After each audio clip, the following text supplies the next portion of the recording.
अस्सलाम वालेकुम एवरीबॉडी। और आज मैं आप लोगों को क्विकली बताऊंगी कि प्री डायबिटीज़ यानी कि बॉर्डर लाइन शुगर क्या है।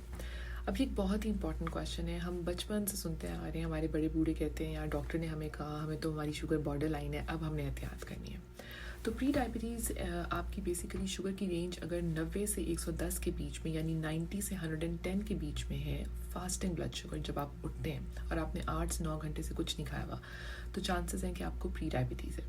और अगर आपने इसको कंफर्म करना है तो आप अपनी हीमोग्लोबिन A1C करवा सकते हैं, जो कि आपकी एवरेज ब्लड शुगर है पिछले 3 महीनों की। और अगर ये 5.6 से 6.4 के बीच में है तो चांसेस हैं कि आपको प्री डायबिटीज़ है।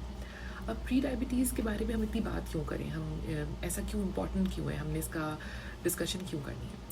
इसलिए क्योंकि रिसर्च ने प्रूव कर दिया कि 70% लोग जो हैं अगर उनको प्री डायबिटीज़ होता है और वो उस पर एहतियात नहीं करते तो उनको डायबिटीज़ हो जाती है। डायबिटीज़ यानी शुगर क्यों नुकसानदेह, इसके बारे में तो मैं बहुत लंबी वीडियो बना सकती हूँ, लेकिन फ़िलहाल सिर्फ इतना ही कि जिनको शुगर होती है ऑब्वियसली उनको दिल की बीमारियाँ भी ज़्यादा हो सकती हैं, उनको खुदा न खास्ता स्ट्रोक, मिनी स्ट्रोक भी हो सकता है, उनकी जो खून की नालियाँ वो तंग हो जाती हैं, उठने बैठने में उनको दर्दें होती हैं, उनकी जो चोट है वो हील नहीं करती, इसके अलावा उनको हर वक्त जोड़ों में और जिस्म में दर्द रहता है।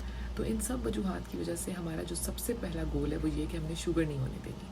अब प्री डायबिटीज़ अगर आपको है तो आप क्या कर सकते हैं? सबसे पहले आप अगर चीनी बहुत ज़्यादा खाते हैं, मीठे खाने खाते हैं, तो आप वो कम कर दें। जैसे अगर आप चाय कॉफ़ी पी रहे हैं तो उसमें चीनी ना डालें। अगर आप फ्रूट्स खा रहे हैं तो नेचुरल फ्रूट खाएं, उनकी जूस बनाकर, और ढेर सारा फ्रूट में जितना ज़्यादा फ्रूट होगा उतनी शुगर ज़्यादा आपके अंदर जाएगी, ये मत करें। नेचुरल फ्रूट खाएं, फ्रूट चाट बना रहे हो उसके ऊपर चीनी ना डालें। इसी तरह कॉम्प्लेक्स कार्बोहाइड्रेट्स का कम से कम इस्तेमाल करें, तली हुई चीज़ें कम खाएं। इन तमाम चीज़ों से आपकी शुगर की इनटेक यानी शुगर जितनी आप ले रहे हैं वो कम हो जाएगी। उसके अलावा जैसे मैंने अपनी पुरानी वीडियोस में डिस्कस किया कि आपने 30 से 40 मिनट हर रोज़ एक्सरसाइज करनी है, एटलीस्ट हफ्ते के 5 दिन। और रिसर्च ने ये प्रूव किया कि जो लोग अपने वज़न को 5% या उससे ज़्यादा गिराते हैं तो उनमें डायबिटीज़ होने का चांस बहुत कम है। तो इन तमाम लाइफस्टाइल मॉडिफिकेशंस के ज़रिए आप अपनी प्री डायबिटीज़ को दोबारा से नॉर्मल शुगर की रेंज में लेके जा सकते हैं, लेकिन उसके लिए आपको अपनी लाइफस्टाइल में सबसे पहले चेंजेस लानी पड़ेंगी। अब अगर आपने फॉर एग्जांपल ये सब कुछ करके देख लिया लेकिन आपकी शुगर कम फिर भी नहीं हो रही है, तो फिर आप एक ऐसी दवाई जो कि सबसे ज़्यादा उस पर रिसर्च भी हो चुकी है प्री डायबिटीज़ के लिए, पुरानी दवाई भी है और इसके बेनिफिट्स भी यानी इसके फ़ायदे भी बहुत ज़्यादा हैं और इसकी कॉस्ट भी बहुत कम है, वो स्टार्ट कर सकते हैं। इस दवाई का नाम है मेटफॉर्मिन। आप अपने फिजिशियन के पास जाएं, अपने प्राइमरी केयर फिजिशियन के पास जाएं और उनसे डिस्कस करें।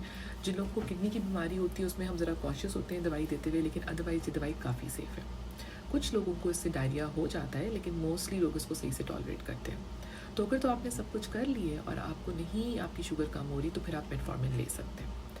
अब एक और रिसर्च उन लोगों ने सऊदी अरब में की जिसमें उन्होंने बताया कि फिजिशियंस बहुत हेसिडेंट थे, यानी फिजिशियंस नहीं लोगों को मेटफॉर्मिन में स्टार्ट करना चाह रहे थे।